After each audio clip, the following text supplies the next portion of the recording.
contento de estar aqui na Umbiamas para dar informação no pueblo.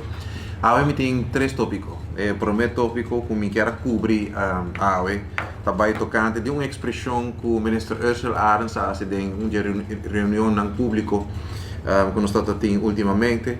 E ela dá uma contestação na membro da AFP. Ela remarca que durante, depois de clean-up de bom comum do partido AFP, nós podemos com trabalho aguardo assim durante 2 dias. Sin embargo, a companhia que não usa aparentemente não atira o sushi na lugar designado para fazer isso aqui. Tem para dias depois ainda está buscando para que isso aqui por suceder e nós não escutamos nenhuma reação tampoco do partido AVP, nem da imprensa tampouco, e nem da reunião pública, sino nós queda assumir que isso aqui não sucede. Sin embargo,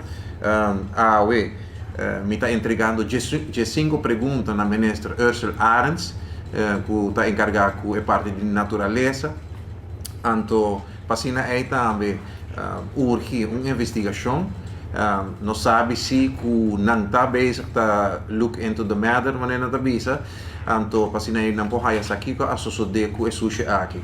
Aparentemente, segundo ministra Ursula Arens e companhia aqui, está conhecida no passado a tirar sushi de dumping ilegal e está pensando também, nós estamos sumamente preocupados com a fração de MEP, seguro parando para a natureza também, para esse tipo de acto não aqui.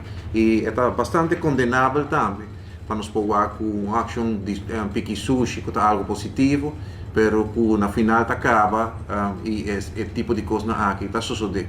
Pensei por que não também, nós queremos urgir minister Ursula Arens para chegar na bottom of the case e também investigar, para se o povo por sa também, o que vai suceder, tudo isso sushi não aqui.